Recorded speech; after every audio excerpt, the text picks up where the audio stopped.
వార్తలు వాస్తవాల్లో మనతో ఉన్నారు బీఆర్ఎస్ పార్టీ సీనియర్ నాయకులు ఓ నరసింహారెడ్డి గారు అండ్ రాజకీయ విశ్లేషకులు నిఖిల్ గారు. గుడ్ మార్నింగ్ అండి, వెల్కమ్ టు వార్తలు వాస్తవాలు. రైట్, ఇక నిన్న విద్యుత్ శాఖ మాజీ మంత్రి జగదీష్ రెడ్డి గారు మీడియాతో మాట్లాడారు. విచారణ కాకుండానే తీర్పు ఇస్తారా, పక్షపాత ధోరణిలో కమిషన్ చైర్మన్ వ్యవహరిస్తున్నారు, కాంగ్రెస్ నేతల అభిప్రాయాలకు వంత పాడే విధంగా వారు వ్యాఖ్యానిస్తున్నారు, రెండు ప్రభుత్వాల మధ్య కరెంటు ఒప్పందంలో అవినీతి జరిగిందని మాట్లాడడం హాస్యాస్పదం, ముందు విచారణ అన్నారు, విచారణ లేకుండానే ఏకపక్షంగా మాట్లాడడం ఎంతవరకు సబబు అంటూ ప్రశ్నించారు మాజీ విద్యుత్ శాఖ మంత్రి జగదీష్ రెడ్డి గారు. రైట్, నరసింహారెడ్డి గారు, విచారణ కాకుండానే తీర్పు ఇస్తారా, ఆ ధోరణిలోనే జస్టిస్ నరసింహారెడ్డి కామెంట్స్ ఉన్నాయి. సో కమిషన్ పూర్తిగా ఏకపక్షంగా ఉంది, కాంగ్రెస్ నేతలు ఏవైతే మాట్లాడుతున్నారో వాళ్ళకు వంత పాడే విధంగానే వారి మాటలు ఉన్నాయనేది నిన్న వారు చెప్పినటువంటి మాట. ముందుగా ముస్లిం సోదరులందరూ కూడా బక్రీద్ పండుగ శుభాకాంక్షలు. టీన్యూస్ వీక్షకులందరూ కూడా నేను జగదీష్ రెడ్డి గారు సుదీర్ఘంగా ప్రెస్ మీట్లో దాదాపు గంట బావు నిమిషాలు అన్నీ కూడా విషయాలు క్లియర్గా చెప్పినారు. అంటే కాంగ్రెస్ పార్టీ చేసిన ఆరోపణలు ఏంటి, దాంట్లో ఎట్లా నిజం లేదనే దాంట్లో చెప్పినారు. ఒక కమిషన్ వేస్తే దానికి ఉన్న చట్టబద్ధంగా వాళ్ళు ఎట్లా వ్యవహరించాలి, చట్టానికి అనుకూలంగా ఎట్లా పోవాలనేది. ఇప్పుడు దీంట్లో జరిగింది ఏంది రాజేష్ గారు అంటే, విద్యుత్తులో అక్రమాలు జరిగినాయని 3-4 అంశాలు చెప్పినారు జగదీష్ రెడ్డి గారు కూడా. నేను క్లియర్గా చెప్పిన ఒక్కొక్క అంశం మీద కూడా ఆయన దాదాపు ఒక 5-10 నిమిషాలు ఎక్స్ప్లెయిన్ చేసి, ఒకటి ఛత్తీస్గఢ్ విద్యుత్ కొనుగోలులో అక్రమాలు జరిగినాయి అంటున్నారు. ఇది ఎవ్వరైనా కానీ బుర్ర ఉన్నవాడు ఎవడు మాట్లాడేది, అసలు కాంగ్రెస్ పార్టీ మాట్లాడే అర్థం లేని అంశం. అసలు దాని మీద ఒక కమిషన్ వేయడమే ఇంకా వేస్ట్. అది గవర్నమెంట్ జరిగిన దాంట్లో అక్రమాలు ఉన్నాయని మీరు అంటే, అసలు మీరు గవర్నమెంట్ నడిపే అర్హత ఉందా మీకు అని నడుతున్నారు రేవంత్ రెడ్డి గారిని. తెలంగాణ సర్కారు ఛత్తీస్గఢ్ సర్కార్తో బీజేపీ ముఖ్యమంత్రి రమణ్ సింగ్ ముఖ్యమంత్రి ఉన్నప్పుడు జరిగిన విద్యుత్ ఒప్పందం అది. తెలంగాణలో దరిదాపు 7,000 మెగావాట్లు ఉండి దాదాపు 7-8,000 మెగావాట్లు లెస్ ఉన్నది. ఆంధ్ర వాళ్ళు బీజేపీ తెలుగుదేశం కలిసి మోసం చేసి ఆర్డినెన్స్ తెచ్చి మేము సీలేజ్ ప్రాజెక్టు దొబ్బకపోయినామని మొన్న చంద్రబాబు నాయుడు ఆయన ప్రమాణ స్వీకారం కంటే ముందే ఎన్డీఏ సమావేశంలో చెప్పినాడు. విద్యుత్ కొరతలు ఉన్నప్పుడు ఒక గవర్నమెంట్ ఇంకో గవర్నమెంట్తో చేసుకుంటే మీరు దాంట్లో కూడా అక్రమాలు జరిగినాయంటే ఏమన్నా అర్థం ఉన్నట్టేనా? రెండవది, యాదాద్రికి సంబంధించి భద్రాద్రికి సంబంధించి కూడా ఆరోపణలు చేసినారు. ఎవరికి ఇచ్చిర్రు? మీరు కాంగ్రెస్ మాట్లాడుతూ రేవంత్ ఈయన కోమటిరెడ్డి వెంకరెడ్డి గారు, బట్టి విక్రమార్క గారు ఎవరికి ఇచ్చిన? బట్టి విక్రమార్క గారు అది ప్రైవేట్ వ్యక్తులకు ఇచ్చినా, ప్రైవేట్ ఆర్గనైజేషన్కి ఇచ్చినా, ప్రైవేట్ కంపెనీకి ఇచ్చినారా? BHEL భారతదేశంలో వన్ ఆఫ్ ది నవరత్నాల్లో టాప్ పబ్లిక్ సెక్టర్ అండర్టేకింగ్కి ఇచ్చినాం. మీరు ఇచ్చిన దాంట్లో ఎక్కడ ఇయ్యలే. వీళ్ళ బాధ అంత ఏంటంటే రాజేష్ గారు, ఇప్పుడు ఏంటంటే ప్రైవేట్ వాళ్ళకి ఎందుకు కేసీఆర్ ఇయ్యడా, ఇప్పుడు వీళ్ళు ఇద్దామంటే అదేం అడ్డం వస్తుంది. ఇప్పుడు ఆయన చేసిన చర్యలన్నీ డబ్బులు దొప్పుకున్నాలే, వాళ్ళకే కట్టాలనే, నెల కప్పం కట్టాలనే అక్కడ రాహుల్ గాంధీకి, వాళ్ళకి సోనియా గాంధీకి. దానికి ఇవన్నీ అడ్డమవుతున్నాయి కేసీఆర్ గారు చేసినవన్నీ. దాన్ని చట్టబద్ధం చేసుకోవడం కోసం ఏదో కేసీఆర్ తప్పు చేసిన బురదల్లిండు.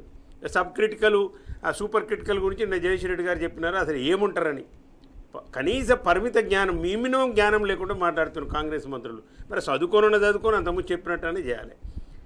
గవర్నమెంట్ సంస్థలకు ఇచ్చిన తర్వాత గవర్నమెంట్ సంస్థలు ఇక్కడ అక్రమాలకు ఎట్లా తాగుంటుంది? ఓకే, రెండో పాయింట్, అక్రమాలకు తాగుందని మీరు భావిస్తే జస్టిస్ నరసింహారెడ్డి గారు కూడా వాళ్ళు పెద్దలు, హైకోర్టు చీఫ్ జస్టిస్గా చేసిన ఆయన, మరి అక్రమాలు జరిగినాయని ముందే అసలు ఎవరైనా ప్రెస్ మీట్ పెట్టొచ్చా అండి? ఇది మినిమం కామన్ సెన్స్ అండి. ఇది నెరీ దారుణం. ఇదైతే నరసింహారెడ్డి గారి తరఫు నుంచి ఇట్లాంటిది అయితే మేమైతే ఎక్స్పెక్ట్ చేయలే. సో విచారణ జరిగిన తర్వాత అవుట్పుట్స్ కాదు, అసలు మీరు మాట్లాడొద్దు. మీరు సర్కారీ కమిషన్, పూచి కమిషన్ స్వాతంత్రం వచ్చాక చాలా వేసినారు. భార్గవ కమిషన్ కూడా వేసినారు. ఇక్కడ ఎన్కౌంటర్ ఎమర్జెన్సీ తర్వాత 190 చెప్పగలుగుతాను అట్లాంటి ఉదాహరణలు.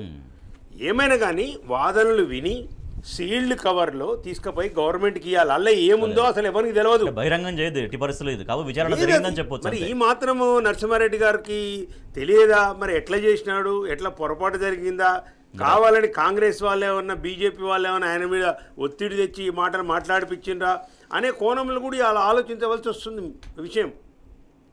కాబట్టి అక్రమాలు లేని దాన్ని అక్రమాలు జరిగినట్టుగా చూపించటము, ఒక కమిషను హెడ్గా ఉండి, విచారణా సంస్థ హెడ్గా ఉన్నవారు మీరు ఆ విధంగా మాట్లాడటం అనేది ప్రజాస్వామ్య వ్యతిరేకం అనేది కేసీఆర్ గారు స్పష్టంగా రాసి మీరు వైదొలగమన్నారు. దీంట్లో తప్పేముందండి? ఇలా ఇప్పుడు కేసీఆర్ గారి లెటర్ మీద కాంగ్రెస్ నాయకులు మాట్లాడుతూ ఏం తప్పుపడుతున్నారు మీరు చెప్పండి? కమిషన్ లెటర్ రాయకూడదా అండి? ఇది రాజ్యాంగ విరుద్ధమా?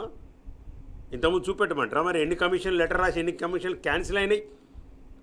నేను జగదీష్ రెడ్డి గారు క్లియర్గా చెప్పారు, ఒక కోర్టుకు నేను పోతే రాజ్యాంగపరంగా చట్టపరంగా నాకున్న హక్కు ఏంటంటే ఒక పబ్లిక్ ప్రాసిక్యూటర్ అంటే గవర్నమెంట్ నిర్ణయించిన దాంట్లో కోర్టు నుంచి కేసులు కూడా మార్చుకోవచ్చు. రాజేష్ గారు, ఈ కోర్టు నాకు ఇష్టం లేదు, ఇక్కడ నాకు అనుమానం ఉంది అంటే కోర్టు ఇతర కోర్టులకు మార్చుకోవచ్చు. అట్లా చాలా జరిగినాయి. ఢిల్లీ హైకోర్టు కూడా పోయింది, చేంజ్ చేసుకోవచ్చు. ఉన్నప్పుడు కమిషన్ మీద విమర్శ చేయకూడదు అనేది ఏంది? కమిషన్ హెడ్ ఎవరైతే ఉన్నారో ఆయన పక్షపాతంగా నిష్పక్షపాతంగా లేదు ఆయన వైఖరి అనేది అక్కడ విషయం. ఈ విషయం మీద మాట్లాడాలి మీరు. కేసీఆర్ గారు లేవనెత్తిన పాయింట్స్ మీద మీరు మాట్లాడండి. కమిషన్ ప్రెస్ మీట్ పెట్టొచ్చా? కమిషన్ హెడ్ పెట్టొచ్చా పెట్టకూడదు? చెప్పండి. కాంగ్రెస్ నాయకులారా మాట్లాడండి. పెట్టొచ్చు అంటారా? చెప్పండి, అదనే చెప్పండి.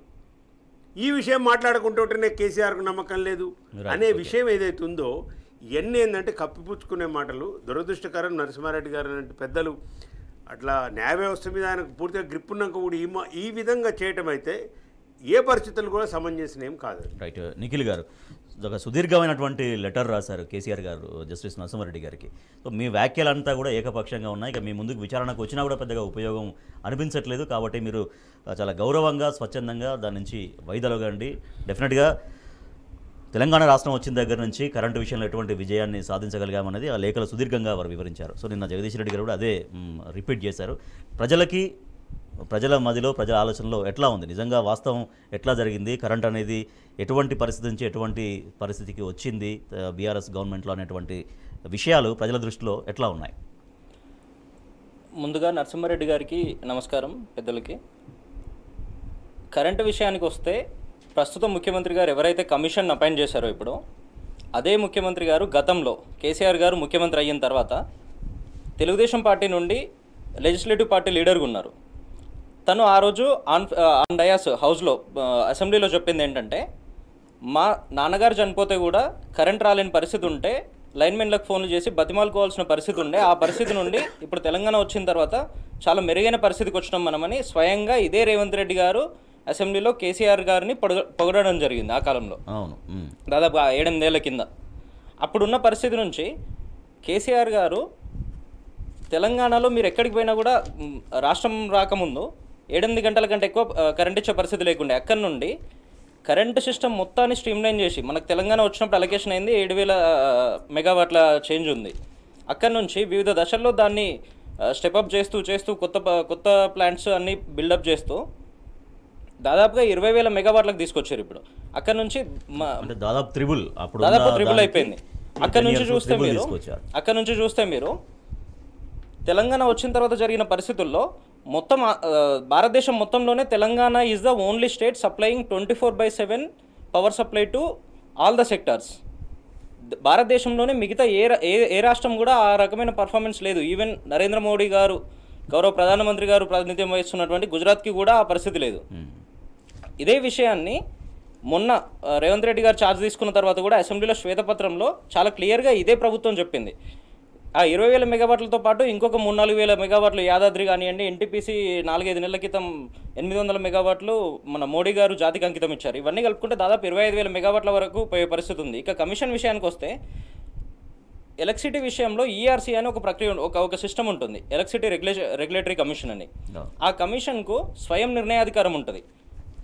ఆ కమిషన్ ఏదైనా నిర్ణయం తీసుకుంటే దాన్ని ప్రశ్నించే అధికారం ఎవరికీ ఉండదు. దాని మీద అసలు కమిషన్ వేయడమే విచిత్రం, కమిషన్ వేసి దాన్ని ప్రశ్నించాలనుకోవడము. ఇంకోటి ఇందాక సార్ చెప్పినట్టు ఈ మొత్తం సిస్టమ్ జరిగింది, ఛత్తీస్గఢ్తో కరెంట్ ఒప్పందం జరిగిందంతా కూడా గవర్నమెంట్ టు గవర్నమెంట్ జరిగింది. అక్కడ ఉన్న ప్రభుత్వం కేంద్రంలో అధికారంలో ఉన్న పార్టీకి సంబంధించింది. ఇక్కడ ఉన్న ప్రభుత్వం దాదాపుగా 20 ఏళ్ల పాటు స్వరాష్ట్రం కోసం కొట్లాడిన ప్రభుత్వం. రెండు ప్రభుత్వాలు 2 ఈఆర్సీలను ఇన్వాల్వ్ చేసి ఈ కరెంట్ అగ్రిమెంట్ మొత్తం చేసినాయి. దీంట్లో అసలు అవకతవకలకు ఛాన్స్ లేదు. మరొక విషయం ఏంటంటే ఈ మొత్తాన్ని దీంట్లో ఎక్కడ కూడా టెండర్ ప్రక్రియ కానీ ఇదే చేయకుండా ప్రైవేట్ సంస్థలకు ఇవ్వకుండా జనరల్గా ఇదే కాంగ్రెస్ లాంటి వాళ్ళు ఉన్నా కూడా ప్రైవేట్ సంస్థలకు ఇచ్చేవాళ్ళు ఖచ్చితంగా. కానీ కేసీఆర్ గారు చాలా జెన్యున్గా ఉండాలి కరెంట్ విషయంలో అన్న పరిస్థితిలో కేంద్ర ప్రభుత్వంలోనే అత్యంత ప్రతిష్టాత్మకమైన అవకతవకలు జరిగే పరిస్థితి అసలు లేదు. లేకపోయినప్పటికీ ఈ కమిషన్కి సంబంధించిన విషయంలో ఎవరైతే నరసింహారెడ్డి గారు రిటైర్డ్ చీఫ్ జస్టిస్గా ఉన్నారో తను అసలు మీడియా ముందుకు వచ్చి ఒక పార్టీ నాయకుడిలాగా తను అట్లా మాట్లాడడం అనేది విచిత్రం. తను ఎంతసేపు ఇందాక సార్ చెప్పినట్టు మొత్తం సిస్టంలో ఏం జరిగిందో తను గ్రహించి ఆ మొత్తం రిపోర్ట్ను ప్రభుత్వానికి ఇవ్వాలంతే. ఇవ్వడానికి మాత్రమే తనని అపాయింట్ చేసింది, ఆ కమిషన్ అపాయింట్ చేసింది. ఎట్లా జరిగిందని కూడా వారు చెప్పినట్టు ఓల్డ్ సీల్డ్ కవర్లో మాత్రమే ఇవ్వాల్సి ఉంటుంది. దాన్ని బయటికి వారు చెప్పాల్సిన అవసరం ఉండదు, అసలు ప్రభుత్వం చెప్పాలి. రేపు పొద్దున ఏమైనా అవకతవకలు జరిగినా, ఇంకా దాంట్లో ఏమైనా నిర్ణయాలు తీసుకోవాల్సి ఉన్నా కూడా అది ప్రభుత్వం తీసుకోవాలి. వారు కేవలం ఎంక్వైరీ చేసి రిపోర్ట్ ఇవ్వడం వరకే. దాంట్లో వాళ్ళు ఇచ్చిన గడువు లోపలనే 4-5 రోజుల ముందే, గడువు పూర్తవడానికి ముందు మీరు ఎవరినైతే క్వశ్చన్ అడిగారో వాళ్ళు రెస్పాండ్ అవ్వకముందే మీరు వెళ్ళి ప్రెస్ మీట్ పెట్టి వాళ్ళు అవకతవకలు చేశారని మీరు ఎట్లా చెప్తారు? సో ఖచ్చితంగా ఈ విషయం మీద కేసీఆర్ గారు చేసిన దాన్ని ఖచ్చితంగా ప్రభుత్వం పరిగణలోకి తీసుకొని కరెంటును మరింత మెరుగయ్యే విధంగా ఎట్లా చేయాలని చూడాలి. కానీ ఇంతకుముందు చేసిన దాన్ని పాడు చేస్తూ ఇంతకుముందు కేసీఆర్ గారు మరొక పని ఏం చేశారంటే, ఎక్కడ కూడా డిస్ట్రాక్షన్స్ లేకుండా ఐఏఎస్ ఆఫీసర్లు ఉంటే వాళ్ళని కొంచెం పక్కకు పెట్టి నిర్ణయాధికారం మొత్తం టెక్నోక్రాట్స్కి ఇచ్చారు. ఆ విషయాన్ని కూడా రేవంత్ రెడ్డి గారు వచ్చిన తర్వాత టెక్నోక్రాట్స్ని పక్కకు పెట్టి మళ్ళీ ఐఏఎస్లను తీసుకొచ్చారు ఆ సిస్టంలోకి. అప్పటి నుండి మళ్ళీ పవర్ ఇంటరప్షన్ స్టార్ట్ అయినాయి. రాష్ట్రంలో ఉన్న పరిశ్రమలు బయటకు పోయే పరిస్థితి ఉంది, పవర్ సప్లై లేదు. మీకు ఒక ఎగ్జాంపుల్ చెప్పాలంటే, 2 రోజుల క్రితం మా ఇంటికి మా అక్క బావ వాళ్ళు వచ్చారు. చిన్న పిల్లలు ఉంటారు. వాళ్ళు వచ్చిన తర్వాత 2-3 గంటల్లో గ్రామాల్లో కరెంట్ లేని పరిస్థితిలో 2-3 గంటల్లోనే మళ్ళీ హైదరాబాద్ వెళ్ళిపోతాం మేము అనే పరిస్థితి, వారం రోజులు ఉందాం అనుకున్న వాళ్ళు. ఇదే పరిస్థితి తెలంగాణ రాష్ట్ర వ్యాప్తంగా ఉంది. ఎక్కడ చూసినా కూడా మీకు దాదాపుగా ఒక రోజులో 5-6 గంటల కరెంట్ పోతుంది. హైదరాబాద్లోనే 3-4 గంటల కరెంట్ పోయే పరిస్థితి ఉంది. ఈ సిస్టానికి గత 10 ఏళ్లలో స్ట్రీమ్లైన్ అయిన పవర్ సడన్గా ఈ స్టేజ్కి ఎందుకు వచ్చింది?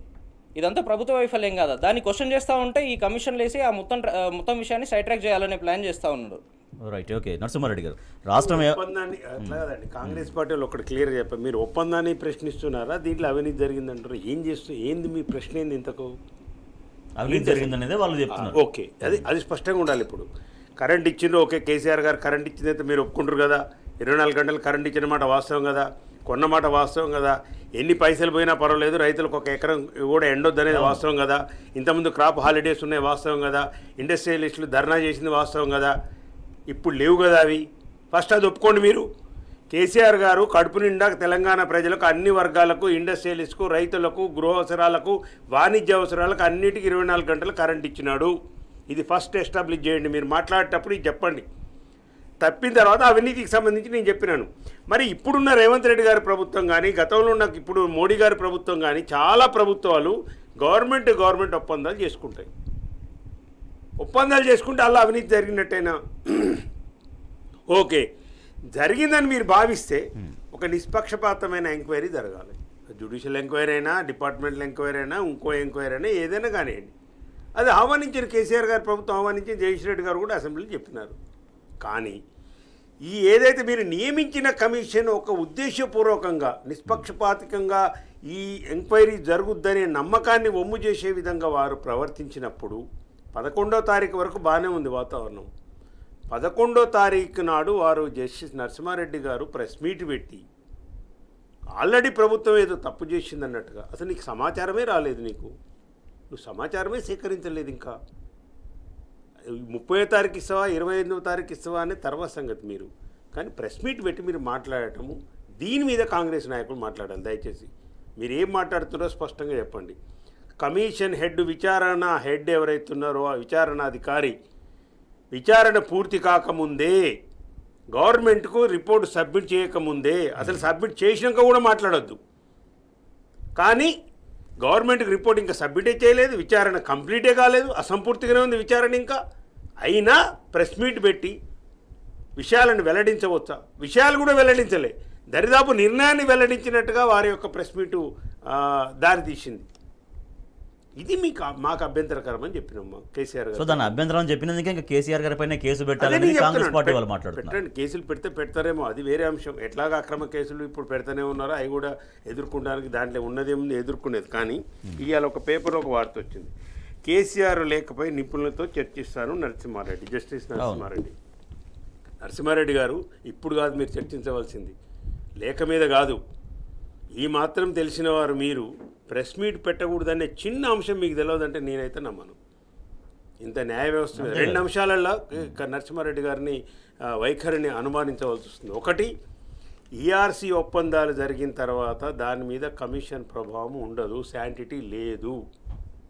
మీరు చీఫ్ జస్టిస్గా పనిచేసినారు, ఈ విషయం మీకు తెలియదంటే నేనైతే నమ్మను. ఏ ఒత్తిళ్లకు మీరు లొంగి చేసినారనేది మీరు బహిర్గతం చేయవలసింది, అది మేము చేసేది కాదు. అది మీరు చెప్పాలి. అది మీకు తెలియదని మాత్రం నేను అనుకోను. హైకోర్టు చీఫ్ జస్టిస్గా చేసిన వాళ్ళు ఒక ఈఆర్సీ న్యాయ ప్రాధానిక సంస్థ, అది ఒక కోర్టుతో సమానం ఈఆర్సీ అంటే. అంటే మీరు చెప్పినట్టుగా ఎవరి ఒత్తిడికి తలకి చేసినా కూడా క్రెడిబిలిటీకి క్వశ్చన్ కదా అది. అది ఆయన పోగొట్టుకుంటే మనం ఏం చేస్తాం? ఆయన క్రెడిబిలిటీ ఆయన పోగొట్టుకుంటే ఆయన వ్యక్తిత్వానికి సంబంధించిన అంశం. కానీ మేము ఊకోం కదా, నీ క్రెడిబిలిటీ నీకు వాళ్ళకి ఏం జరిగింది మీకేం జరిగింది అనేది మా పార్టీకి కాదు. విషయం ఏంటంటే మీరు 2 విషయాలలో మీరు స్పష్టంగా ఉండవలసిన అవసరం ఉంది. ఒకటి, ఈఆర్సీ మీద కమిషను నా పరిధిలోకి రాదు అని మీరు విచారణకు సిద్ధపడితేనేమో ఆ ఎజెండా నుంచి అది తీసేయవలసి ఉంటుంది.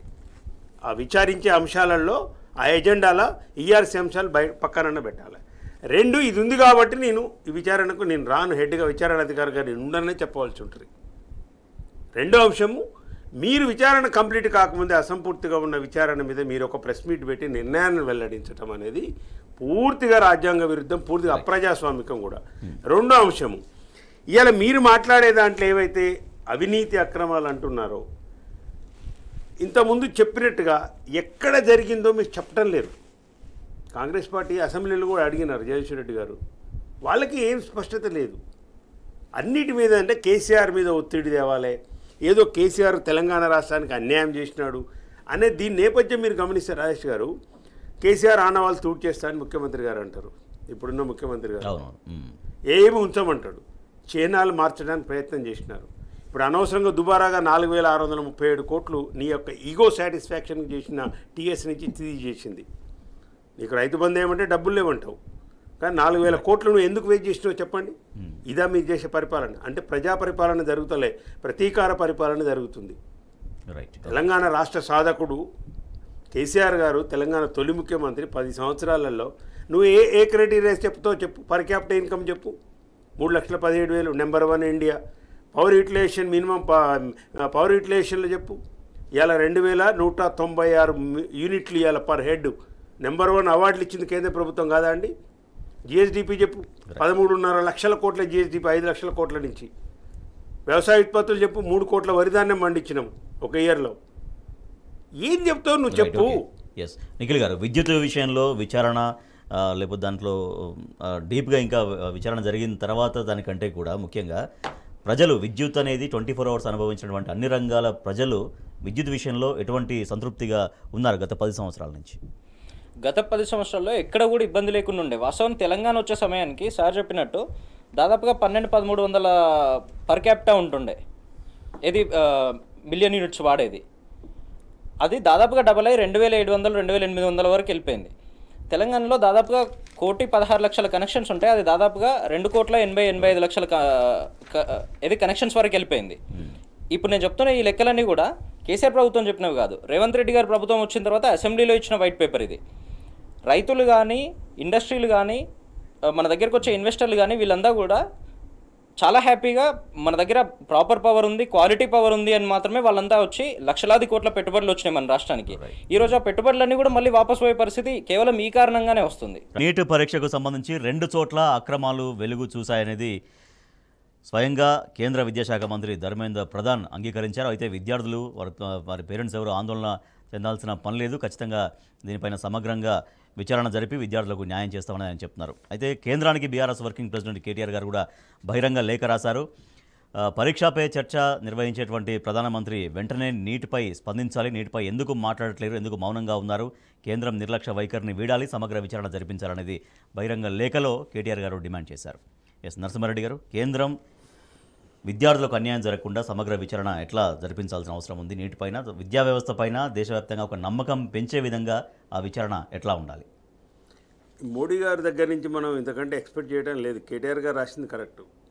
ఇప్పుడు చాలా చర్చలు పెడతాడు ఆయన, మన్ కీ బాత్, ఆ బాత్, ఈ బాత్ అని చాలా బాతులు పెడతాడు. మరి అసలు బాత్ ఇప్పుడు మాట్లాడాలి, నీటి బాత్ మాట్లాడాలి. ఇప్పుడు ఏదైనా జరగంగానే మాత్రం వెంటనే వెనకకి వెళ్ళిపోతాడు, 100 కిలోమీటర్ల వెనక్కి వెళ్ళిపోతాడు, ఏం మాట్లాడు. 9, 10 సంవత్సరాల ప్రెస్ మీట్ పెట్టిన బాబత్ కాదు. ఎందుకు మాట్లాడే ధైర్యం ఎందుకు ఉండదు? 56 ఇంచుల ఛాతీ, 36 ఇంచుల ఛాతీ అన్నోళ్ళు ఎడిపోయింది మరే. అవునా, అక్రమాలు జరిగినాయి, మళ్ళీ పెడతామని చెప్పు. లీకులు జరిగిన మాట వాస్తవము, 30 లక్షలకు అమ్ముకున్న మాట వాస్తవమని మంత్రి ఒప్పుకుంటున్నాడు. ఈ నీట్ ఎగ్జామ్ సంబంధించి రాజేష్ గారు ఏంటంటే national eligibility cum entrance test ఇది, మెడికల్ సంబంధించి బీడీఎస్ సంబంధించిన అడ్మిషన్స్ ఇవి. ఇంతకుముందు యాక్చువల్గా మీరు ఆలోచన చేస్తే ఎంసెట్లో ఏ రాష్ట్రానికి ఆ రాష్ట్రానికి మెడికల్ సీట్లు ఉండేది. విద్య అనేది ఉమ్మడి జాబితాలు ఉన్నప్పుడు కూడా నరేంద్ర మోడీ ప్రభుత్వం వచ్చిన తర్వాత దీన్ని మొత్తం కూడా కేంద్రీకరించి కేంద్రం తీసుకుంది. అసలు రాష్ట్రాలకు ఎలాంటి ప్రాముఖ్యత లేదు. రాబోయే కాలంలో ఈ హైయర్ ఎడ్యుకేషన్ కౌన్సిల్స్ కూడా ఏ రాష్ట్రంలో ఉండవుగా. ఇప్పుడు నేషనల్ టెస్టింగ్ ఏజెంట్ అని ఎన్టీఏ అని ఒకటి ఉంటుంది, దానికి అప్పచెప్పినారు ఈ అన్ని టెస్టులు వాళ్ళే కండక్ట్ చేయాలి. నువ్వు నియమించింది కదా చేసింది. ఇది కాక ప్రధానమంత్రి మోడీ గారు హీరా అని ఒకటి పెట్టినారు, higher education empowerment agency authority అని. దానికి ఆయనే హెడ్, ప్రధానమంత్రి గారే దాని చైర్మన్. ఇట్లా మొత్తం కేంద్రీకృతం చేసిన దాంట్లో ఇవాళ మీరు చేసిన దాంట్లో ఒక్క ఆల్ ఇండియా ఎగ్జామ్ని ఎంట్రన్స్ ఎగ్జామ్ నిర్వహించలేని దుస్థితులు ఇవాళ కేంద్ర ప్రభుత్వం ఉన్నమాట వాస్తవం కదా. సుప్రీంకోర్టు కూడా పోయింది కేసు. సుప్రీంకోర్టు వాళ్ళు కూడా చెప్పినారు. దీనికి దుర్మార్గమైన విషయాలు 2 విషయాలు ఏంటంటే టెస్ట్లో విఫలమైనారు, పేపర్లు అవుట్ అయిపోయినాయి, 30 లక్షలకు అమ్ముకున్నారు అనేది వాస్తవం. ఒకే సెంటర్ నుంచి 62 మందికో 72 మందికో ఫస్ట్ ర్యాంక్ వచ్చిందనేది వాస్తవం. దీంట్లో అవకతవకలు జరిగినాయి, పేపర్ లీక్ అయింది, అమ్ముకున్నారు అనేది వాస్తవం. దాంట్లో మరి కేంద్ర మంత్రుల పాత్ర ఉందా, అక్కడ లోకల్ ఎంపీ బీజేపీల పాత్ర ఉందా, అది కూడా విచారణలో వెల్లడి కావాలి. అయినప్పుడు గ్రేస్ మార్కులు వేస్తామని చెప్పినారు. ఇదైతే ఇంతవరకు దేశంలో ఎంత నీచమైన పరిస్థితి అంటే దుర్మార్గమైన పరిస్థితి. ఎంట్రన్స్ టెస్టులు ఎవడైనా గ్రేస్ మార్క్స్లు వేస్తాడండి? ఒక్క మార్క్ అంటే ఎవరెవరికైతే ఎవరికేసో గ్రేస్ మార్కులు అది కూడా లేదు. గ్రేస్ మార్కులు వేస్తామంటే సుప్రీంకోర్టు చెంపకొరకు కొట్టింది. గ్రేస్ మార్కులు వేస్తారా పిచ్చోడు ఎవడన్నా ఎంట్రన్స్ ఎగ్జామ్లో అని. ఎవరైతే ఉన్నారో ఈ 1600 మందికి ఎంట్రన్స్ పెట్టమని వారు ఏదో ఒక ఇంటర్వ్యూ డైరెక్షన్ ఇచ్చినారు. కేటీఆర్ అడిగిన ప్రశ్న ఏంటంటే ప్రధానమంత్రి ఎందుకు స్పందించలేడు దీని మీద? నీకు ఇటలీకి పోతానికి టైం ఉంటుంది, దేశాలను తిరగడానికి టైం ఉంటుంది, గంటకు డ్రెస్ మార్చుకోవడానికి టైం ఉంటుంది, నీకు అన్నిటికీ టైం ఉంటుంది. కానీ విద్యార్థుల జీవితాలు ఇంటర్మీడియట్ అని తర్వాత చేసే 12th తర్వాత జరిగే ఎగ్జామ్ చాలా ముఖ్యమైన ఎగ్జామ్. జీవితంలో కేంద్ర మంత్రి స్పందించారు, విద్యాశాఖ మంత్రి ధర్మేంద్ర ప్రధాన్ ఆయనే చెప్తున్నాడు కదా చోట్ల అక్రమాలు జరిగినట్టుగా వెలుగులోకి వచ్చాయని. వెంటనే ఇప్పుడు ఆ కేంద్ర మంత్రి విద్యాశాఖ మంత్రి నిన్న తొలగి బర్తరఫ్ చేయాలి కదా, ఆయనకైనా సిగ్గుండాలా, రాజీనామా చేయాలి కదా. నువ్వు వెల్లడించుడేంది? ఎవరు దీని బాధ్యత ఎవరు వహించాలి చెప్పండి? ఈ జరిగిన అక్రమాలకు కేంద్ర ప్రభుత్వం నుంచి ఎవరు బాధ్యత వహించాలి? ప్రధానమంత్రి అయినా వహించాలి, కేంద్ర విద్యాశాఖ మంత్రి అయినా వహించాలి. మరి మీరు పోనీ ఎవరు డిపార్ట్మెంట్లోకి ఎవరైనా సస్పెండ్ చేసినా, ఎవరిని ఉద్యోగాల నుంచి ఎవరిని తీశారు? మీరు బాధ్యత వహించరు. విద్యార్థుల జీవితం భవిష్యత్తు నాశనం కావాలి అంటే విద్యార్థుల జీవితం నాశనం చేస్తే మీరు ఎవరు బాధ్యత వహించారా దానికి? ఎందుకు బాధ్యత వహించరు అంటే విద్య అంటే మీకు లెక్కలేదు, విద్యార్థులు ఎటుపోయినా పర్వాలేదు. అందుకే కేటీఆర్ గారు అడిగినారు, ఎందుకు మీరు స్పందించలేదు ప్రధానమంత్రి గారు, మీరు స్పందించండి అని అడిగినారు. వాస్తవం అది, ఎందుకు స్పందించారు? మరి ఇక్కడ జరిగింది, అది కూడా మనం కూడా చెప్తున్నాం. కేంద్ర ప్రభుత్వం ఇక్కడ మన తెలంగాణ రాష్ట్రంలో కూడా ఒకసారి ఎంట్రన్స్ పేపర్ లీక్ అని క్యాన్సిల్ చేసి వెంటనే కేసీఆర్ గారు మొత్తం ఎంట్రన్స్ మళ్ళీ పెట్టినారు. ఏంది దోబుతులాట? ఏంది ఎటు తెలియదు. ఇప్పుడు అది పరీక్ష ఉంటుందో తెలియదు, వచ్చిన ర్యాంకు నిజమా తెలియదు, అబద్ధమా తెలియదు. సుప్రీంకోర్టు అటు ప్రధానమంత్రి ఇటు ఏం మాట్లాడరు. అంటే నిర్ణయం తీసుకోకుండా తటస్థితిలో పెట్టి ఇప్పుడు విద్యార్థులు బలహీన క్షణంలో ఏమైనా కానీ ఎట్లాంటి చేస్తే ఎవరు బాధ్యత అండి దానికి? ఒక జీవితానికి ఆ మాత్రం కూడా నీకు ఇది ఉండాలి కదా. మీకు కేంద్ర ప్రభుత్వం నడిపే వాళ్లకు లక్షల మంది జీవితాలతో మీరు ఆడుకుంటుంటే ఇవాళ ఇది ఎంతవరకు న్యాయం అనేది ఇవాళ అందరూ అడుగుతున్నారు. నిఖిల్ గారు, కొన్ని వేల మంది లక్షల మంది విద్యార్థులు వారి పేరెంట్స్ ఎన్నో ఆశలు ఆకాంక్షలకి ప్రతిరూపంగా నీట్ అనేది దానికి ప్రిపేర్ అయ్యి అటెండ్ అవుతారు. ఇవాళ అటువంటి నీట్లో అక్రమాలు జరిగాయని దేశవ్యాప్తంగా ఇంత జరుగుతున్నా కూడా ప్రధానమంత్రి డెఫినెట్గా స్పందించాలి, ఎందుకంటే వేలాది లక్షలాది మంది విద్యార్థుల భవిష్యత్తుకు సంబంధించింది కాబట్టి. సో ఎందుకు వారు మౌనంగా ఉంటున్నారనేది కేటీఆర్ గారు బహిరంగ లేఖలో ప్రశ్నించినటువంటి ఒక అంశం. ఖచ్చితంగా ప్రధానమంత్రి గారు స్పందించాల్సిన విషయం ఇది. దట్టు ముఖ్యంగా ఈ పరిస్థితి వచ్చింది, ఈ పేపర్ లీకేజ్ కానీ ఇదంతా జరిగింది. ప్రధానమంత్రి గారు గతంలో ముఖ్యమంత్రిగా పనిచేసినటువంటి గుజరాత్ రాష్ట్రం, దాని పక్కన ఉన్న బీహార్ రాష్ట్రంలో జరిగిన దాన్ని కేంద్ర విద్యాశాఖ మంత్రి హెచ్ఆర్డి మంత్రి గారు స్వయంగా ఒప్పుకున్నారు. ఈ జరిగిన దాంట్లో ఆ 1600, 1700 అని వాళ్ళు ఒక నెంబర్ చెప్తున్నారు. అదే కరెక్ట్ నెంబర్ అని రుజువు ఏంటి? ఎన్ని లక్షల మందికి వెళ్ళింది, ఎన్ని వేల మందికి వెళ్ళింది, మీరు ఎట్లా ప్రూవ్ చేస్తారు? సార్ చెప్పినట్టు వాళ్ళ గ్రేస్ మార్కులు వేస్తామనేది మరీ విచిత్రం. ఎవరికి గ్రేస్ మార్కులు ఇస్తారు? దట్టు ఈ ఎగ్జామ్ ఏంటిది? Medical examination exam, entrance exam. అవును. వీళ్ళందరూ రేపు పొద్దున డాక్టర్లు అవుతారు. మీరు ఇట్లా పేపర్లు అమ్మి డాక్టర్లను తయారు చేస్తే రేపు పొద్దున వాడు డాక్టర్ అయిన తర్వాత ఏం చేస్తాడు? ఇట్లాంటి వాళ్ళని సొసైటీలోకి తీసుకొచ్చి మీరు ఏం చేద్దాం, మీ ఉద్దేశం ఏంటి? ఇదే పేపర్ లీకేజ్ గతంలో తెలంగాణ రాష్ట్రంలో కూడా జరిగితే కేసీఆర్ గారు ముఖ్యమంత్రిగా ఉన్నప్పుడు ఇమ్మీడియట్గా రీఎగ్జామినేషన్ కండక్ట్ చేశారు. ఈ విషయం మీద రాష్ట్ర బీజేపీ శాఖకు అధ్యక్షుడిగా గతంలో పనిచేసినటువంటి బండి సంజయ్ గారు, ప్రస్తుతం కేంద్ర హోంశాఖలో ఉన్నారు, తాను చాలా గొడవలు చేసి విద్యార్థులను రెచ్చగొట్టే ప్రయత్నం చేశారు. అదే బండి సంజయ్ గారు ఇలా కేంద్ర స్థాయిలో ఇదే బీజేపీ ప్రభుత్వం నడుపుతున్నటువంటి కేంద్ర ప్రభుత్వం స్థాయిలో జరిగిన ఇష్యూ మీద బండి సంజయ్ గారు కానీ కిషన్ రెడ్డి గారు కానీ వీళ్ళు ఎందుకు స్పందించట్లేదు? వాళ్ళ ప్రధానమంత్రి గారికి చెప్పాలి కదా దీని మీద రీఎగ్జామినేషన్ కండక్ట్ చేయాలని, బాధితులకు న్యాయం చేయాలని. విద్యార్థులకు ఏమైనా జరిగితే పరిస్థితి ఏంటి రేపు పొద్దున? ఖచ్చితంగా దీని మీద ప్రధానమంత్రి గారు స్పందించి కేటీఆర్ గారు అడిగినట్టు ఇమీడియట్ యాక్షన్ తీసుకొని విద్యార్థులందరికీ న్యాయం చేయాల్సిన అవసరం ఉంది. కానీ అంటే దేశవ్యాప్తంగా ఇటువంటి ఎంట్రన్స్లకు ప్రిపేర్ అయ్యే వాళ్ళు, లేకపోతే ఒక ఆశతో ఒక ఆశయంతో ముందుకెళ్లే వాళ్ళు ఇట్లా అక్రమాలు జరిగాయని ఉంటే వాళ్ళ ఆత్మస్థైర్యం అనేది దెబ్బతినదా? ఖచ్చితంగా దెబ్బతింటుంది. సో వారు చెప్పినట్టుగా ఇంకా స్టూడెంట్స్ చాలా సెన్సిటివ్ ఉంటారు కాబట్టి బలైన క్షణంలో ఏమైనా చేసుకునే అవకాశాలు కూడా, ప్రమాదం కూడా ఉంటుంది. ఖచ్చితంగా ఉంటుంది. ఇంకోటి, ప్రధానమంత్రి గారు మాటిమాటికి ఏం చెప్తా ఉంటారంటే ప్రపంచ స్థాయిలో మన భారతదేశ ప్రతిష్టను పెంచుతున్నా అని చెప్తా ఉంటారు. ఇట్లాంటివి జరిగి పక్క దేశాలకు వాకి మన ప్రతిష్ట ఏమవుతుంది ఇక్కడ? దీని మీద మీరు కనీసం స్పందించకపోతే రేపు పొద్దున జరిగే పరిస్థితులు ఏంటి? రేపు పొద్దున ఇంకో 4 జరుగుతూనే ఉంటాయి ఇట్లానే. ఇవన్నీ ఖచ్చితంగా స్టాప్ చేయాల్సిన అవసరం ఉంది కదా. రైట్. మాది ప్రజాప్రభుత్వం, ప్రజలు ఎప్పుడొచ్చినా కూడా మా తలుపులు తెరిచే ఉంటాయి. ఇది సీఎం రేవంత్ రెడ్డి తరచుగా చెప్పే మాట. కానీ ఇక్కడ నిన్న ప్రభుత్వ ఉపాధ్యాయులు కూడా అక్కడ సీఎం రేవంత్ రెడ్డి ఇంటి సమీపంలో పడిగాపులు కాశారు. అయినా దొరకని అపాయింట్మెంట్. సో దాంతో సీఎం పిఏకి వినతిపత్రం ఇచ్చి వాళ్ళు వెనుదిరిగారు. సో దాంతోపాటుగా అనేక మంది రెగ్యులర్గా అక్కడ సీఎం ఇంటి ముందు వెళ్తున్నారు, తమ సమస్యలు అక్కడ ఏకరువు పెట్టుకుంటున్నారు. అక్కడ సీఎం ఇంటి పరిసరాలు ఒక ధర్నాకి కేర్ ఆఫ్ అడ్రస్గా అక్కడ మారినాయి. అయినా కూడా ప్రభుత్వం వాళ్ళ సమస్యలను పట్టించుకోవట్లేదంటూ కూడా ఆయా వర్గాలన్నీ కూడా చాలా అసంతృప్తి వ్యక్తం చేస్తున్నాయి. ఎస్ నరసింహారెడ్డి గారు, నిన్న టీచర్ల పడిగాపులు రేవంత్ రెడ్డి గారి ఇంటి ముందు జరిగాయి. సో మొన్న కొంతమంది రకరకాల ఇష్యూస్ తోటి అక్కడ రెగ్యులర్గా అక్కడికి వెళ్ళడం, అక్కడ ధర్నా చేయడం, వాళ్ళు రావడం, బట్ వాళ్ళ సమస్య మాత్రం పరిష్కారం కాదు. అబద్ధాల పునాదుల మీద ప్రజలకు మోసపూరితమైన వాగ్దానాలు చేసి, అసాధ్యమైన వాగ్దానాలు చేసి, వాళ్ళకి చేతిలో వైకుంఠం చూపించినట్టు చూపించి అధికారంలోకి వచ్చింది రేవంత్ రెడ్డి ప్రభుత్వం. మీరు ఏ విషయంలో తీసుకున్నా ఇప్పుడు ఏం చేసినారు? గడీలు బద్దలు కొడతాం అది ఇది అని చెప్పేసి ప్రజాభవన్ అని ఒకటి పెట్టి దానికి ప్రజావాణి అని పెట్టినారు. నేనే ఉంటా రోజు అన్నాడు. రోజు 2 గంటలు ఇస్తా, వారానికి 2 రోజులు ఇస్తా అన్నాడు. అక్కడికి పోట్లేడు ఎవడు, అసలు ఎవడు పోట్లేడు. ఇప్పుడు ఆడికి ఏం మంత్రి పోట్లేరు.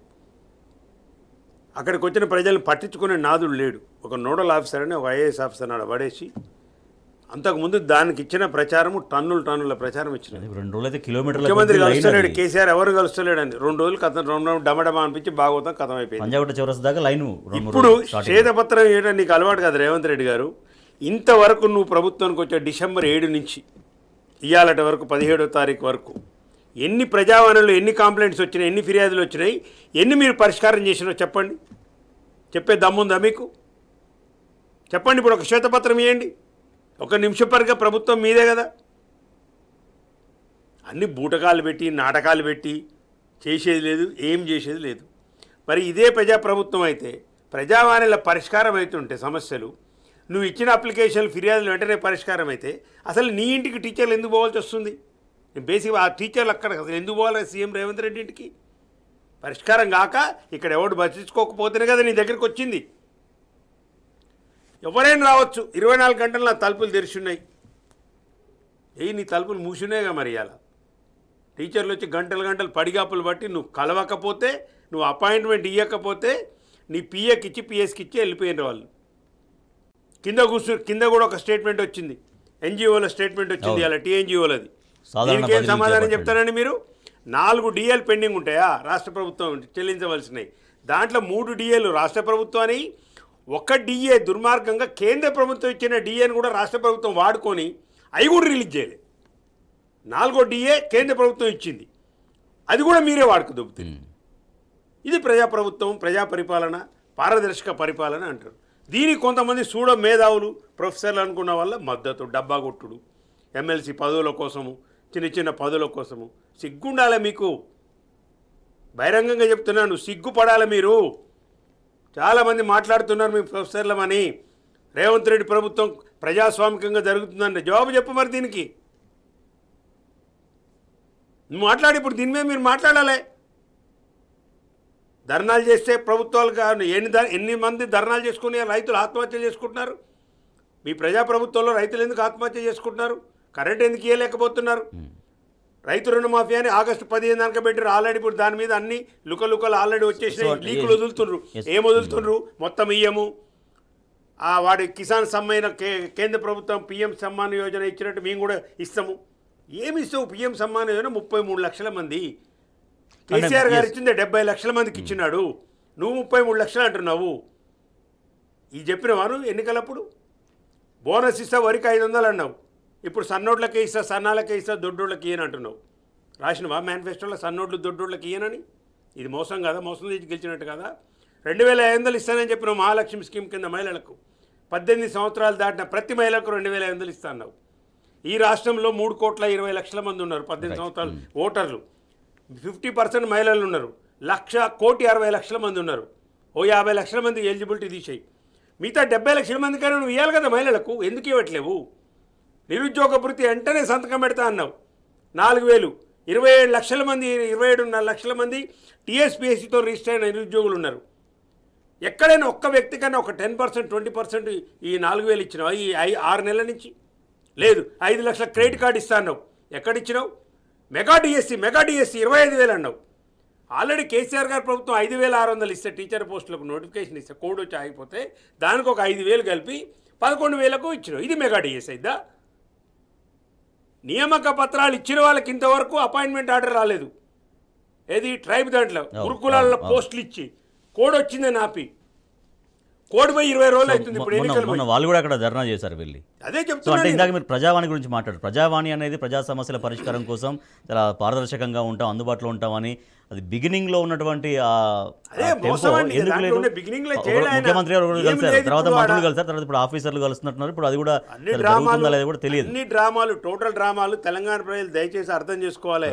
అందరికంటే ఎక్కువ మోసపోయింది రాజేష్ గారు తెలంగాణలో రైతాంగం.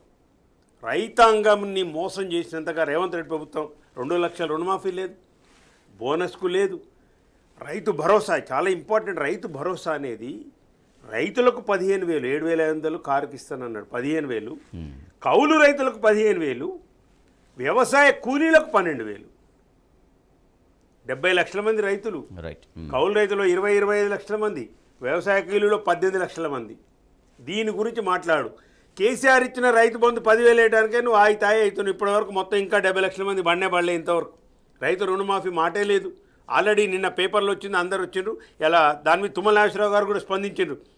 ఒక రైతు దాంట్లో నిజామాబాద్ జిల్లాలో ఒక రైతు పొలంలో ఈ పొలం అమ్ముతామని చెప్పి బ్యాంకు వాళ్ళు ఒక ఫ్లెక్సీ కట్టినారు. అవును, అట్లాంటి చర్యలు మీరు పోకూడదని చెప్పి మీ వ్యవసాయ శాఖ మంత్రి వార్నింగ్ ఇచ్చిండు వాళ్ళకి, అధికారులకు. అంటే అది వాస్తవం అన్నట్టే కదా, వాస్తవం అన్నట్టే కదండి. అంటే అప్పులు చెల్లించలేకపోతే రైతుల భూములు వేలం వేస్తాము, జప్తు చేస్తామని బ్యాంక్ అధికారులు ఉంటే కూడా నువ్వు మాట్లాడవు, ఈ రుణమాఫీ చేయవు. రైట్. నిఖిల్ గారు, సీఎం రేవంత్ రెడ్డి గారి ఇల్లు దగ్గర ఒక ధర్నా పాయింట్గా మారిపోయింది. అనేక రకాలైనటువంటి అంశాలతోటి, అనేక రకాల సమస్యలతోటి చాలామంది వెళ్తున్నారు, కానీ ముఖ్యమంత్రి గారు అపాయింట్మెంట్ ఇవ్వట్లేరు, కలవట్లేరు అని చెప్పేసి నిరాశతో వాళ్ళు వెనుదిరుగుతున్నటువంటి పరిస్థితి. సో ప్రజాప్రభుత్వం ఎప్పుడు వచ్చినా కూడా మా డోర్స్ ఓపెన్గా ఉంటాయని చెప్పినటువంటి ముఖ్యమంత్రి ఈ రకంగా ఎందుకు మాకు కలవట్లేడు అన్నటువంటి ప్రశ్నలు వాళ్ళ నుంచి వస్తూ ఉన్నాయి. వీళ్ళు ఏదైతే ఇంతకుముందు కేసీఆర్ గారు అసలు బయటికి రారు, ఎవరిని కలవరు అన్న దురుద్దేశాలు ఆపాదించారో, అదే పరిస్థితిలో ప్రభుత్వంలోకి రాగానే ఇనుప కంచెలు బద్దలు కొడుతున్నామని వాళ్ళు పెట్టిన కంచెలు వాళ్ళే తీసేసుకొని ఇనుప కంచెలు బద్దలు కొడుతున్నామని చెప్పి, మాది ప్రజాపాలన అని చెప్పి, ప్రజా దర్బార్ పెడుతున్నామని చెప్పి ఒక్కరోజు 2 రోజులు హంగామా చేసి ఆ తర్వాత ఆ ప్రజా దర్బార్కి పోతే కలిసే వాళ్ళు ఉండరు. ముఖ్యమంత్రి గారి ఇంటికి పోతే అక్కడ ఆయన కలవడు, ఆయన సెక్రటరీలతోని లెటర్స్ తీసుకుంటారు. సెక్రటేరియట్కి పోయి కలుద్దామంటే అక్కడ కలిసే పరిస్థితి ఉండదు, ఎవరు అవైలబుల్ ఉండరు. మరి ఈ ఉద్యోగ సంఘాలు కానీ, ప్రజా సంఘాలు కానీ, ఇంకెవరన్నా ప్రజలకు వచ్చిన ఇబ్బందులు కానీ వీళ్ళందరూ ఎవరికి చెప్పాలి? సెక్రటేరియట్లో కలిసే పరిస్థితి ఉండదు, ప్రజా దర్బార్లో ఉండదు, ముఖ్యమంత్రి గారి నివాసం దగ్గర ఉండదు, ఇంకెక్కడ కలుస్తారు? మరి దీంట్లో మరీ ముఖ్యంగా రైతులకు సంబంధించి కానీ, మరీ ముఖ్యంగా వీళ్ళు రైతు భరోసా ఇవ్వాల్సిన అవసరం వెరీ ఇమ్మీడియట్గా ఉంది. అట్లాంటి విషయాలన్నీ పక్కన పెట్టేసి వాళ్ళు కమిట్ అయినవి కూడా ఇవ్వలేకుండా ప్రతి ఇష్యూను డైవర్ట్ చేసే ప్రయత్నం చేస్తున్నారు. ఏ ఒక్క వర్గానికి కూడా వీళ్ళు అందించిన సంక్షేమం లేదు. వాళ్ళు ఇచ్చిన ఏ ఒక్క హామీని ఈ రోజు వరకు పూర్తి స్థాయిలో నెరవేర్చింది లేదు.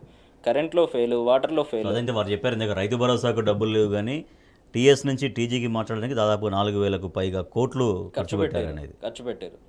వీటన్నిటికీ సంబంధించి మళ్ళీ ఇప్పుడు ఏం చేస్తున్నారు, డబ్బులు సరిపోవట్లేదని ప్రతి దాంట్లో కోతలు పెడతా ఉన్నారు. ఫస్ట్ అన్ని వడ్లకి ఇస్తామన్నారు, తర్వాత ఓన్లీ సన్న వడ్లకే అన్నారు 500 రూపాయల బోనస్, తర్వాత అందరికీ రుణమాఫీ అన్నారు, మళ్ళీ దాన్ని ఏమన్నా లిమిట్ చేసే ప్రయత్నం చేస్తున్నారు. రైతు భరోసా కూడా దాదాపుగా 69 లక్షల చిల్లర ఉంటారు మన దగ్గర రైతులు. ఆ రైతులందరికీ రైతు భరోసా ఇస్తామన్నారు. ఇప్పుడు పీఎం కిసాన్ సమ్మాన్ నిధి నుండి ఎవరెవరైతే ఎలిజిబుల్ ఉన్నారో వాళ్ళకి మాత్రమే ఇస్తాము, ట్యాక్స్ పేయర్లకు కానీ ఎక్కువ భూమి ఉన్న వాళ్ళకి కానీ ఇవ్వము, ప్రభుత్వ ఉద్యోగులకు ఇవ్వము, ఇవన్నీ కండిషన్స్ తీసుకొస్తూ ఉన్నారు. రైతు అనేవాడికి నువ్వు సపోర్ట్ చేయకపోతే రైతాంగము గతంలో ఉన్న పరిస్థితి నుంచి దేశంలోనే మన దగ్గర దాదాపుగా 36 లక్షల మెట్రిక్ టన్నుల వరిధాన్యం పండుతుండే ఎప్పుడు తెలంగాణ వచ్చినప్పుడు. అది దాదాపుగా 4 ఇంతలయ్యి 126 లక్షల మెట్రిక్ టన్నులకు, అంటే 1,26,00,000 మెట్రిక్ టన్నులకు వెళ్ళిపోయింది అది. అట్లాంటి పరిస్థితి నుంచి నువ్వు మళ్ళీ డ్రాక్ డౌన్ చేసే పరిస్థితి ఎందుకు చేస్తూ ఉన్నారు? ప్రతి సిస్టమ్ ఫెయిల్యూర్ వైపు పోతూ ఉంది. ఇంతకుముందు సంక్షేమం వైపు ఎట్లా నడిచిందో గత 10 ఏళ్ళలో ఇప్పుడు మళ్ళీ తిరిగి సంక్షోభం వైపు పోతూ ఉంది. ఈ పరిస్థితులన్నింటి మీద ఖచ్చితంగా తను రివ్యూ చేసి ఆన్ టైంలో డబ్బులు ఇవ్వాల్సిన పరిస్థితి ఉంది. ఏ ఒక్క వర్గాన్ని కూడా ఇబ్బంది పెట్టకుండా ప్రజలందరినీ కలవాల్సిన అవసరం ఉంది ఇమ్మీడియట్గా. వీటన్నిటి మీద తన చర్యలు తీసుకోవాల్సిన అవసరం ఉంది. ఇప్పుడు ఈ ముఖ్యమంత్రి గారు మంత్రివర్గం ఏం చేస్తున్నట్టండి, మరి ఎవరు కలవకుండా వాళ్ళ పని వాళ్ళు చేసుకుంటారు. రాజేష్ గారు తెలంగాణ ప్రజలకు నెమ్మదిగా విషయాలు అర్థమవుతున్నాయి. ఏం చేస్తున్నారు అంటే వీరు మంత్రులు అందరు కూడా డబ్బులు కలెక్ట్ చేయాలి. ఒకటి బిల్లులు కాంట్రాక్టర్ దగ్గర అనుకూలమైన వాళ్ళు బిల్లులు ఇప్పించుకోవాలి, పర్సెంటేజ్ 10% ఎంతో తీసుకుంటారు. వార్తలు బయట కూడా వస్తున్నాయి. బీజేపీ నాయకుడు ఏలేటి మహేశ్వర్ రెడ్డి గారు కూడా హెచ్చరించినారు. 6 నెలల్లోనే 6 కుంభకోణాలు కూడా జరిగినాయి. ఒకటి రైస్ దాంట్లో 1000 కోట్ల దరిదాపు జరిగింది. ఉత్తమ్ కుమార్ రెడ్డి గారు దానికి ఏ జవాబు చెప్పలేదు ఇంతవరకు.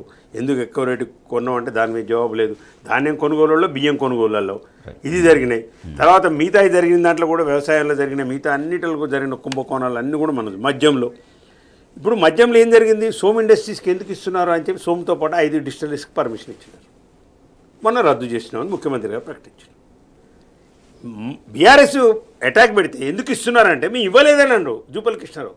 తర్వాత కాంట్రాక్టు అగ్రిమెంట్ లోన్ అయినామన్నాడు. ఇవ్వలేదని మీరే అంటారు. అంటే అబద్ధాలు మాట్లాడుతున్నట్టుగా ఇవాళ అది మొత్తం 5 మీరు కర్ణాటకది, ఆ మధ్యప్రదేశ్ అన్నిటి క్యాన్సిల్ చేసినారు. ఇది కుంభకోణమే కదా. అంటే ఏంటంటే వీళ్ళు నెలకు ఒక 200-300 కోట్లు అక్కడ అధిష్టానానికి ఇవ్వాలి. మంత్రులందరూ వసూలు చేస్తున్నారు. రియల్ ఎస్టేట్ కూడా పర్మిషన్లు ఎందుకు ఆపారు అపార్ట్మెంట్ ఇప్పటి వరకు అంటే ఆ రేటు సెటిల్ అయినట్టుంది. మననే ఎస్ఎఫ్టీ 100 రూపాయలు ఎంతో సెటిల్ అయింది. ఇప్పుడు పర్మిషన్లు ఇస్తారు. ప్రతి బిల్డర్ కూడా ఎస్ఎఫ్టీ 100 రూపాయలు కాంగ్రెస్కు రేవంత్ రెడ్డి కప్పం చెల్లించవలసిందే. Tax 6 tax చెల్లించవలసిందే. మరి దీని మీద ఎంక్వైరీ వేస్తాడా? దీని మీద ఎంక్వైరీ వేయడు. మరి ఆరోపణలు వచ్చినాయి కదా, ఎంక్వైరీ ఉత్తమ్ కుమార్ రెడ్డి మీద వేయండి, సివిల్ సప్లైస్ మీద ఒక కమిషన్ వేయండి, మా మద్యం దాని మీద కమిషన్ వేయండి, కృష్ణారావు గారి మీద ఎందుకు వేరు కమిషన్ దీని మీద? ఫ్లయాష్ కుంభకోణం జరిగిందని కౌశిక్ రెడ్డి గారు అది జరిగింది కదా, మీరు దీని మీద వేయండి commission. BJP opposition party, BRS opposition party ఇరు ప్రతిపక్షాలు రెండు కూడా కోరుతున్నాయి కదా. వీళ్ళకి ఎంతసేపు ఉన్నా ఇప్పుడు నిన్న కూడా కోమటిరెడ్డి వెంకట అక్కడే జరిగిన ఎన్నివే రైస్ మిల్లర్ నుంచి పైసలు వసూళ్ళు, కాంట్రాక్ట్ నుంచి పైసలు వసూళ్ళు, బిల్డర్ నుంచి పైసలు వసూళ్ళు. ఎవ్వరికి వాళ్ళు 10 సంవత్సరాలు ఇక ఎట్లా అంటే ఇప్పుడు బాగా ఉన్నారు. ఏదన్నా కానీ ఎంత ఇస్తారు చెప్పండి, ఎంత ఇస్తారు చెప్పండి, అంతే. ప్రతిదీ డబ్బు డబ్బు డబ్బు, అవినీతి మయం 6 నెలల్లో. టికెట్ ఇష్యూ చేసే మిషన్స్ కూడా దాంట్లో కూడా కుంభకోణం జరిగిందని ప్రతి దాంట్లో హాస్పిటల్ కొనుగోలు అన్నిటిలో జరుగుతూనే ఉంది. ఇప్పుడు ఏమైనా కానీ డబ్బు సంపాదించుకోవాలనేది పడ్డది మంత్రుల మనసులల్లా. ఎందుకంటే దానికి ఆదర్శం రేవంత్ రెడ్డి గారే ఇప్పుడు అందరికీ ఏంటంటే ఆయన పెట్టి ఆ మంత్రులకు టార్గెట్ పెట్టి టార్గెట్లు పెట్టి ఇది చేసుకొని డబ్బుతోని తన పదవిని కాపాడుకోవడం కోసం, అధిష్టానానికి గుడ్ లుక్స్లో ఉండటం కోసం చేస్తున్న తప్పితే అసలు ప్రజా పరిపాలన కాదు. నేను అంటున్నా అసలు పరిపాలనే లేదు. ఎక్కడుంది పరిపాలన? ఏ మంత్రి పరిపాలన చేస్తున్నాండి? ఏ శాఖనైనా ఎవడైనా పట్టించుకుంటున్నా? అధికారులు ఎవడైనా మాట్లాడుతుండా? అసలు హోంశాఖ ఎడిపోయింది, నిద్రపోతున్నా. నీ దగ్గరే ఉంది కదా రేవంత్ రెడ్డి గారు. ఇన్ని అకృత్యాలు నడి రోడ్ల మీద మర్డర్లు అవుతుంటే కూడా ఇంతవరకు ఎవరిని అరెస్ట్ చేసే పరిస్థితి లేదు government. Right. Thank you so much Narasimha Reddy garu. Thank you so much Nikhil garu. ఇది వాటి వార్తలు వాస్తవాలు చూస్తూనే ఉండండి టీ న్యూస్.